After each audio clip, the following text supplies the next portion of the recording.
Rocky IV from 1985. I know I haven't done any videos on the other Rocky movies, but this one is kind of special for this time of year because it's kind of a Christmas movie. I mean, not really. There's not a lot of Christmas imagery in the movie, but the final fight takes place on Christmas for really absolutely no reason. And either way, this is my Christmas video for the year. And I think Rocky IV is just great. It's a lot of fun, and it's ridiculous in all the best ways. It's one of the most 80s movies you'll ever see, if you know what I'm saying. I mean, it's a movie of montages, which I know is common in Rocky movies, but this takes it to the extreme. If I'm counting right, there are 4 montages in the movie. 2 training montages, a sadness montage, and a fight montage. And this movie is an hour and 31 minutes long. And I did the math. If you remove the montages, it's only an hour and 15 minutes long. So that's like 15 minutes of just montages. I mean, think about how many music videos you could watch in 15 minutes. And this movie has also obviously been parodied many times. College Humor did a fake ESPN 30 for 30 about what it would be like if this actually happened and a boxing match contributed to the end of the Cold War. This was very difficult for the American public to see. I've only cried twice because of a sporting event. When Happy Gilmore accidentally killed Chubbs, and then when Apollo died. And that College Humor video is just amazing. Check it out if you haven't seen it. It's just hilarious. And needless to say, Rocky IV is an insane movie, and I think we should just get into it. And for this video, I'm going to be talking about the theatrical release. I have not seen the director's cut that Stallone did a few years ago. If you have seen it, let me know if it's worth checking out. But anyway, here we go. Rocky IV from 1985. Written and directed by Sylvester Stallone. Starring Sylvester Stallone, Talia Shire, Dolph Lundgren, and Carl Weathers. It opens in the most epic way possible, with Survivor's Eye of the Tiger playing, while 2 very patriotic boxing gloves smash together and explode. This is what you're in for. Strap in. And this is notable because it's the first Rocky movie that doesn't have the word Rocky scrolling across the screen at the beginning. And after the recap ending of Rocky III, Rocky and his family are at his home for Paulie's birthday party. You'd think this was a child's birthday, the way it looks, but no, it's a birthday party for a 50-year-old man with an alcohol and gambling problem. And Paulie thinks that he's getting a sports car for some reason, but his actual present is this.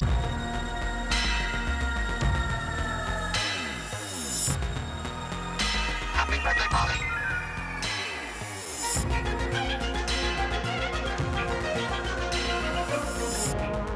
So, I mean, we're not 5 minutes into this movie. Far less than that if you take out the Rocky III recap. And it's like I'm watching the Italian version of Lost in Space. There's just a robot here. And Rocky Jr. sprays Paulie with some whipped cream. Want to help me put out this forest fire? Sure. Okay, on the count of 3. 1, 2, 3. Well, they're out. You drowned me. Oh, don't worry. I'll clean it up for you, bully. What a strange way to open a Rocky movie. You remember the first movie when it was so gritty and real? Rocky's just walking around on the streets of Philadelphia. It felt like, you were watching somebody's real life. And now he's hanging out with robots. And yes, drowned is a word. And sometime later, Apollo Creed is hanging out in his swimming pool and he's throwing around tennis balls with his 9 dogs. And he's watching TV, which doesn't appear to be plugged into anything. And he hears a news report about a new Soviet boxer named Ivan Drago, who has been very dominant in Russia. And now he wants to come to America to fight the heavyweight champion of the world, which of course is Rocky Balboa. And Rocky's outside washing his car with his son, and the robot has a fucking phone inside of it. And as a Star Trek fan, it reminds me of this. And the phone rings, and it's Apollo. He's coming to visit with Rocky. So that's nice. I'm sure it's not for anything insane or unhinged. And Drago is giving a bit of a demonstration to the media, along with his wife, Ludmilla. Bet you didn't know that was her name, but it is. And Drago's promoter, Nikolai. And you might recognize them both. The guy who plays the promoter is named Michael Pataki, and Star Trek fans know him as the loudmouth Klingon that Scotty kicked the shit out of in The Trouble with Tribbles. Let that be a lesson to you. Don't insult the Enterprise in front of Scotty. No. You insulted him a little bit. You got a little out of order yourself. No, I didn't insult him. I didn't insult him. Insulted him a little bit. No, I didn't insult nobody. Give us a drink. Give us a drink. Okay? And he also appears in Star Trek The Next Generation. And Ludmilla is played by Bridget Nielsen, who at the time was soon to be married to and soon to be divorced from Sylvester Stallone. And that also seems to be another one of those Hollywood marriages with a fairly extreme height difference. She also nearly played She-Hulk in the 90s, but the movie was canceled. And that looks like it would have been a gem, right up there with the 90s Captain America movie. Anyway, the reporters question them about Drago's extreme strength. Drago himself never speaks, but his wife and promoter just kind of tout their advanced training techniques, and they both get a little nervous when one guy asks if Drago is using any performance-enhancing drugs. Ludmilla laughs it off and says it's like Popeye, he just eats his spinach every day. And then they do a little demonstration. A normal heavyweight averages 700 pounds of pressure per square inch. As you can see, Drago averages 1,850 pounds. So the result's quite obvious. And what results are those? Whatever he hits, he destroys. So he's hitting what? Over 1,100 pounds of pressure more than the average boxer? He might as well be Omega Red. What is going on here? It's like he took a super soldier serum or some shit. And Dolph Lundgren actually does some pretty good, subtle acting in this scene. You could tell he's not really proud of what they're doing with him. And over at Rocky's place, Apollo says he wants to fight Drago after being retired for years now. He wants to make a comeback. And the way he talks about it, he's clearly like patriotically threatened by the idea of a Soviet athlete taking over the sport. He wants to nip that in the bud. And he wants to do it by beating Drago. He also wants to recapture his glory days. He seems to have grown bitter in retirement. Also, Paulie's robot shows up and brings him a beer. And he's changed the voice to sound like a loving wife. Thanks, honey. You're welcome. It's a nice song. It's my favorite. You're the greatest. See you, sport. See you. Paulie, who taught her to talk like that? She loves me. Oh. So what are we doing here? Paulie can reprogram robots now? Is that what's happening? And what else does Paulie do with the robot? Do we even want to know? Because frankly, the iron grip that this thing had on that beer can is fucking terrifying. It didn't even let go. Paulie just slid it out of the top of the hand and it closed even tighter. I mean, that is an accident waiting to happen, if you know what I'm saying. And Rocky tries to talk Apollo out of this fight. He says they're both changing, and neither of them can do what they did before. He says it's like we're turning into regular people, which, you know, how terrible for them. And Apollo isn't having any of it.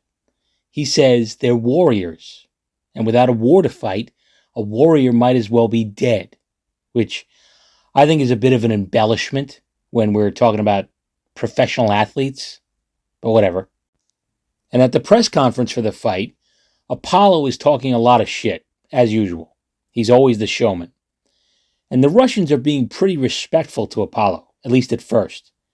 But it devolves into a shouting and shoving match, and Drago breaks a cardboard cutout of Apollo, which I guess is maybe Stallone's idea of foreshadowing in this movie. And it's fight night, but Rocky wants to postpone it. Apollo says it's us against them, and he tells Rocky that he might not understand now, but he will when it's over. I mean, that statement almost makes it seem like he knows he's going to die. Maybe he read the script. And Drago is just standing in the ring, except it's in a dark room. It looks like he's wondering why the fuck no one showed up for this fight. And then the ring just starts rising through an opening in the ceiling, and suddenly he's in an arena full of people. Except it's not really an arena, it's more like a theater, which is a weird setting for a fight. Then again, when you see what's about to happen, maybe a theater is fitting, because James Brown shows up. Apparently, Apollo Creed just hired James Brown for his entrance. He's singing Living in America and dancing around like a madman. The fucking Rockettes are in town. It's a whole production. And Apollo is dancing around looking like he just raided Uncle Sam's lingerie drawer. And Paulie steals a stick with skulls on it for some reason. And finally, Apollo makes it to the ring. I mean, Jesus. The Heartbreak Kid Shawn Michaels doesn't do as much dancing on the way to the ring as Apollo Creed. And Apollo has all his nicknames announced. Every one of them rhymes or is some kind of pun. My favorite one is the Count of Monte Fisto. And the fight begins. Pretty much immediately, Apollo is getting the shit kicked out of him. He's already bloodied by the end of the first round. And this is supposed to be an exhibition bout, which should mean that there's very little chance for any brutality. The referee should stop this fight, but he's not doing that. And in between rounds, Rocky tells Apollo that they need to stop the fight, but Apollo says no. He tells Rocky to not stop the fight no matter what. And he gives one last look to his wife. It's almost like he's saying goodbye. I mean, what is all this for? A couple of months ago, this dude was living in a mansion, hanging out in his giant swimming pool, throwing tennis balls with his 19 golden retrievers. If I was Apollo Creed, that's all I would be doing for the rest of my life. But he had to step into this ring with this Russian Goliath. And I get not wanting to quit at this point. Getting your ass kicked sucks. The humiliation hurts worse than the physical pain. And it's even more humiliating when it's in front of a crowd of people and you just put on a fucking production on the way to the ring. But it's not worth dying over. And he goes out there, continues getting his ass kicked. His head is just getting smacked around like it's a fucking pinball. Once again, there's no reason why the ref wouldn't step in and stop it. The movie acts like the only person who can stop it is Rocky. And that's just not true. And Apollo's trainer, Duke, begs Rocky to throw the towel. Why is Rocky the only person with the towel to throw? I mean, just grab a towel and throw it. Anybody. Signal to this oblivious referee that we are witnessing a public execution right now. And Rocky does not throw the towel. Really, for no other reason than the fact that Apollo told him not to. And Drago lands one last 1,800 pounds of pressure punch on Apollo's frontal lobe, and he falls to the mat. And he does one last little hump before he fucking dies. You gotta get one more thrust in before going to that big boxing ring in the sky. And everyone is crowded around Apollo trying to help him, and Drago says if he dies, he dies. Jesus. Yeah, that's going to help you get a title shot. Sure. You just murdered a guy in the ring and showed zero remorse over it. That's just what the World Boxing Association wants in a champion. And boxers do die in the ring. I'm not saying it doesn't happen. Although it usually happens sometime after the fight. It's rare to see it right there in the ring. In the modern era, at least. But in an exhibition, with a famous, decorated fighter, it's crazy. I mean, this referee would 100% be fired, and Apollo's wife would probably sue him into oblivion. And he might even be criminally charged somehow. I don't know, because this fight was so ridiculous, there might as well not have even been a referee at all. And at the funeral, Rocky says what matters is what he stood for, what he lived for, and what he died for. What did he die for? He died trying to prove that he was a better boxer than a dude from another country. And that's what matters, apparently. And suddenly there's a press conference with Rocky and Drago. They've already set up a fight between them. And it takes place in Russia on Christmas. And when a reporter asks, why Christmas? Rocky just says, that's what I was told. What do you mean that's what you were told? He's in the fight. He doesn't get a say about when it's going to take place. And he will also be making zero money for this fight, which is insane. Wouldn't it be better to get as much money as you can, and I don't know, donate it to Apollo's wife and children? Wouldn't that be a great way to honor your friend? But no, it's not about money. It's about sending a message. Oh wait, that's the Joker. Sorry.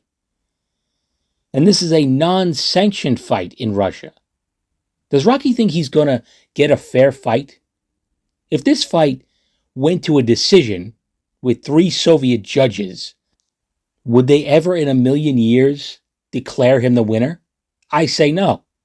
So not only does he have to worry about surviving, but in order to win, he's going to have to knock Drago out. And of course, we all know that's what happens. But when you try to put yourself in Rocky's shoes, none of it makes any sense. And now, it's the Russians who are angry and arrogant. Ludmilla gives a very passionate and cringeworthy speech about how Americans believe they are fair and Soviets are cruel. That's the Cliff Notes, anyway.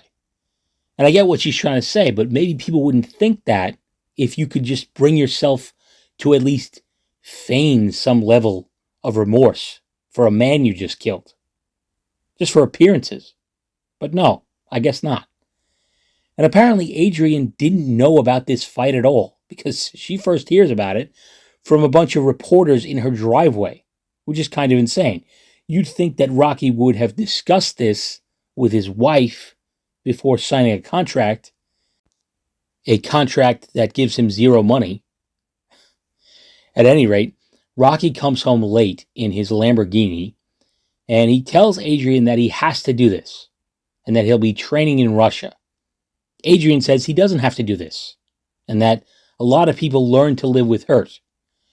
Rocky says a lot of people don't have a choice, but he does.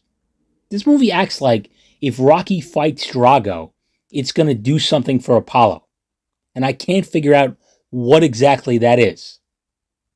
He's either going to die like Apollo, or come close to it, or he's going to win and make Apollo look even worse by comparison. Like, what does this do for Apollo? And Adrian famously says, you can't win. She also says that even if you win, what have you won? Apollo is still gone. So, me and Adrian are on the same fucking page right here. We're very confused. And Rocky's response makes things even more confusing. He says, maybe he can't win. Maybe all he can do is just take everything he's got. But in order to beat Rocky, he says Drago's going to have to kill him. And to do that, he's got to be willing to die himself. I mean, where do I begin? I mean, Drago has already killed someone, and Rocky is questioning whether or not he'll have the heart to do it a second time. And again, Rocky is rich. He's got a wife who loves him, a young son, and a bum of a brother-in-law who has a robot that lives in his house. He's got it made. You don't need to do this. But he's doing it. And he leaves the house, which is kind of funny because he just got home. He goes for a drive in his flashy Lamborghini, and we get the first montage of the movie, the sadness montage, set to No Easy Way Out by Robert Tepper. And it's pretty insane. I mean, he's not even looking at the road. He's lost in the montage of all the events from the first three movies. And there's also no traffic, which is good because he appears to be going about 90 miles an hour. And they're all packed and ready to leave for Russia. Paulie and Duke are going with Rocky, but Adrian is not. She doesn't support this. And honestly, who could blame her? And Paulie's robot reminds him to bring his toothbrush. And Paulie says, "Stop busting my chops." And he tells the limo driver that when he gets back, he's going to have her wires tied. And the driver just has a look on his face like, fuck you.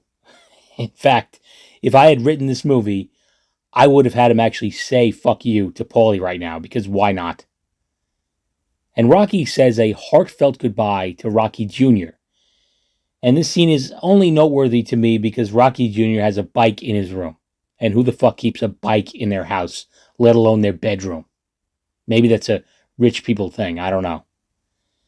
Anyway, they arrive in Russia, and it's obviously cold as fuck. Rocky is wearing his Leon S. Kennedy outfit, which is nice. And they are going to be staying in the middle of nowhere at this Evil Dead murder shack, as you do. And Paulie doesn't like it. He says, "I have a bad dream here." What does that mean? He also says, "There's no antennas. We'll crack out here." And he also says, "I hope they got my comics here." What does that mean?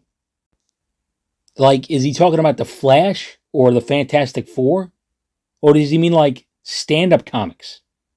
Does he think Rodney Dangerfield is going to show up? Who the fuck knows? I hope they got my comics here. What a depressing vacation. Ah! Ah! Goddamn! And Duke talks to Rocky. He says that he loved Apollo like a son, and Rocky is going to keep Apollo's spirit alive and make sure that he didn't die for nothing, except he kind of did. And then training montage number 1 starts. Rocky is basically doing chores. He runs through snow. He saws logs in half. He pushes a horse out of the way. He carries a log, falls down, and some snot comes flying out of him. So that's nice. And Drago is doing a more modern training. He works his jerk-off muscle. Got to make sure that's in tip-top shape, I guess. And Rocky chops down a fucking tree. So that's nice. And the montage ends, and Rocky finds Adrian at the cabin. She came to be with him and support him, but not bang him. Remember. Women weaken legs. And now that Adrian is here, who's watching their kid? Oh, it's the fucking robot. Naturally. I'm sure that's just fine. Just like, Rosie from the Jetsons or some shit. That's not weird at all. And the break between montages is literally 1 minute long. We're back at it. And the second training montage begins. Rocky is chopping wood. Heart's on fire. He's lifting rocks. Doing all sorts of crazy shit to get in shape. It's basically the Rasputin exercise program. And Drago continues in his futuristic gym, which is, I'm pretty sure, is above the Soviet pay grade, but whatever. He gets an injection of something, and we can assume it's not lidocaine and B12, like Roger Clemens. And Rocky decides he's going to climb a fucking mountain. Just a massive mountain in his leather jacket and Uggs. He screams Drago's name at the top of the mountain. I hope it doesn't cause some kind of avalanche or something. I have no idea how he's getting down from this mountain. It's hilarious that he uses climbing a mountain as training for a fight when most people would need to train just to climb the fucking mountain. I mean, if you get tired during a fight, you lose. If you get tired while climbing a mountain, you fall to your death. And it's finally fight night. And Paulie has a nice moment with Rocky before they head out to the ring. I know sometimes I act stupid and I say stupid things, but you kept me around, and other people would have said, drop that bum. You give me respect. You know, it's hard for me to say these kind of things because that ain't my way. But if I could just unzip myself and step out and be someone else, I want to be you. You're real hot, Rock. Okay, well, don't unzip yourself, Paulie. We don't need that. And Rocky Jr. is watching this at home with a couple of friends. And yes, the robot is indeed babysitting. And it is dressed up like fucking Santa Claus. It is insane. It's insane that this robot is watching not only one, but 3 children on Christmas. I don't even know where to begin. Hey, Mom, can I go over to Rocky Jr.'s house to watch the fight? Sure, honey. Who's babysitting? Oh, just a robot. Just a robot from the Sharper Image that Rocky's parents bought. And it looks like a space alien. And it has a woman's voice and plays music and brings people beer. Okay, sweetheart. Have a good time. I mean, it's wild. At any rate, Rocky and Drago meet in the center of the ring to touch gloves, and Drago says, I must break you. And Paulie says, remember what I said back there about wanting to be you? Forget it. I think this is Paulie's best Rocky movie. In the other ones, he's kind of an asshole.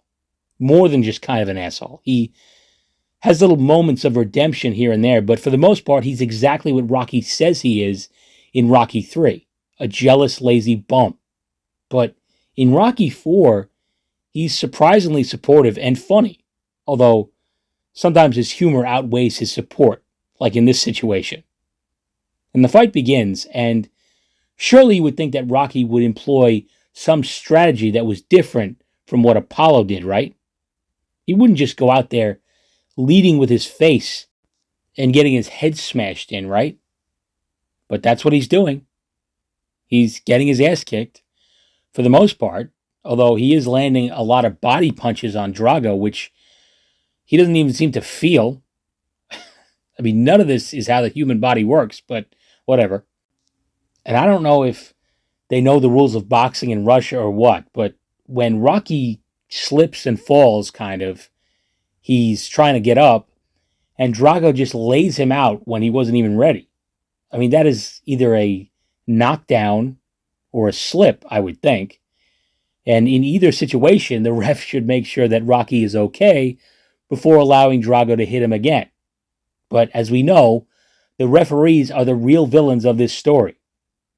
And Adrian is crying already, and who could blame her?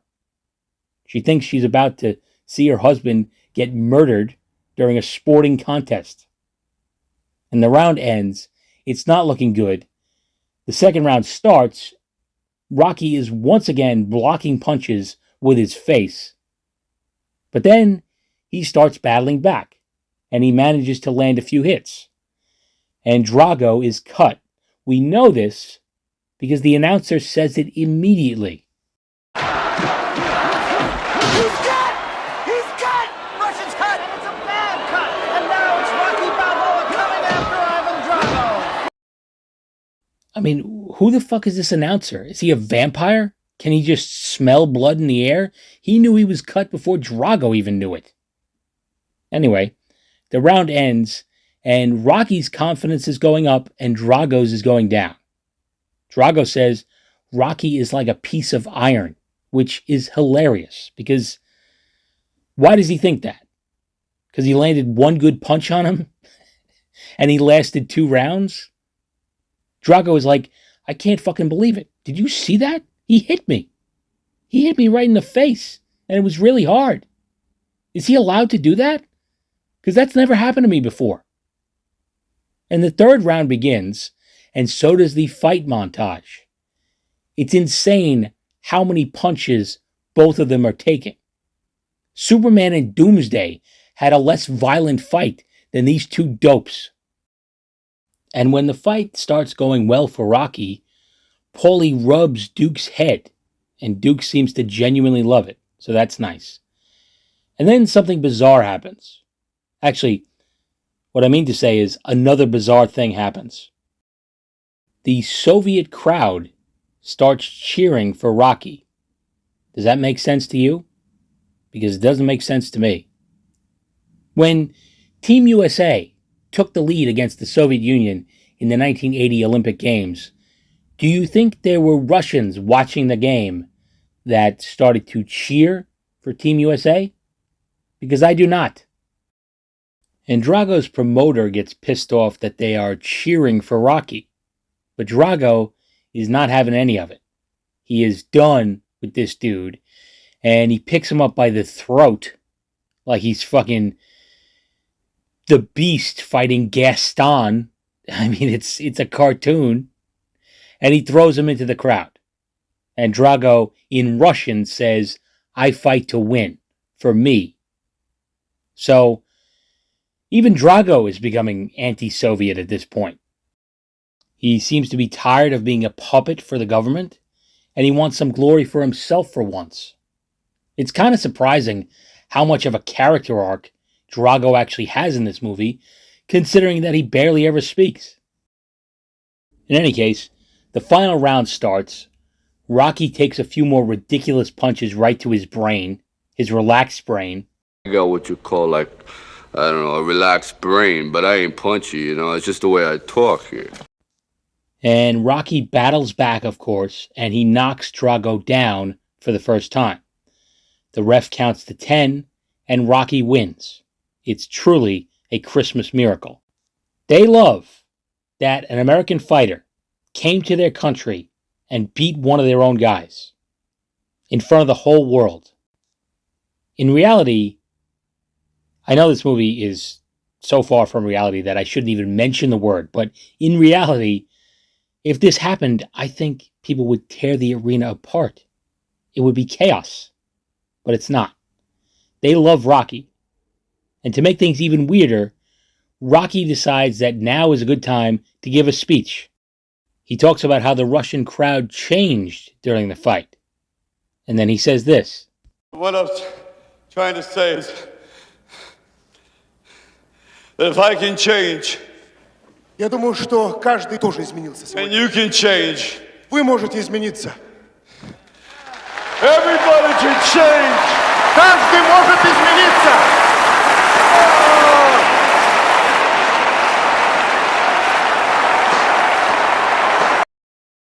So Rocky Balboa, by winning a boxing match, has apparently ended the Cold War. The Russian government, military, and citizens are all fans of Rocky and America now. They cheer for him as he drapes himself in an American flag, and Rocky tells his son, Merry Christmas. Yeah, great Christmas, Dad. I got no family here, no presents to open, just a robot dressed as Santa who brings beer. Actually, that doesn't sound so terrible. Never mind. And that's the movie. I love it. I can't say it's the best Rocky movie. Not even close, really. But weirdly, it's the one that I rewatch the most, I think. It's just so unhinged and wacky. It's great. It has a triumphant ending, despite the fact that Apollo Creed is still 100% dead. But it's fine because he's been avenged, I guess. I don't know. I wish Apollo didn't die in this movie. I realize that might remove some of the drama, but maybe that's a good thing. I kind of compare this situation to the movie Bloodsport in a weird way. In that movie, Jean-Claude Van Damme is friends with a fellow fighter named Jackson, who gets his ass kicked by the main villain Chong Li, and it seems like he might die, but he's just in a coma, and he wakes up at the end of the movie. Something like that would have been a little nicer for this movie, I think. I don't think we need to see Apollo die. And as for Drago, I think he's a pretty great villain, and surprisingly complex in a few subtle ways. Dolph Lundgren actually does a pretty good job of conveying the frustration he feels about being just a tool for his government. I'm definitely a Dolph Lundgren fan.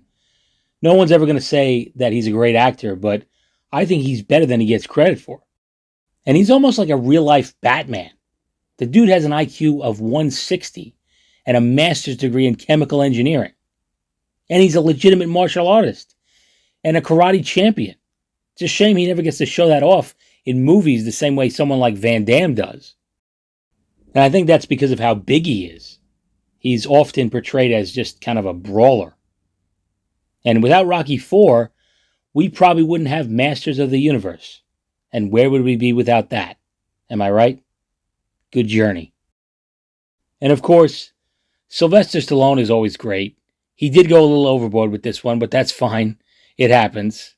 I actually think some of Rambo started bleeding over into Rocky for this movie.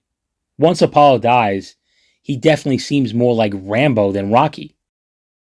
And I think when Apollo starts giving his speech about being warriors, it kind of adds to that whole Rambo thing. It almost seems like Stallone wanted to make another Rambo movie, but sort of settled for Rocky in a weird way. But anyway, I should probably wrap this up. Let me know what you thought of Rocky IV. And Merry Christmas to those who celebrate. Happy Festivus. Happy Wookiee Life Day. Whatever you celebrate. I hope Krampus doesn't get you. And until next time, take it easy. What a depressing vacation.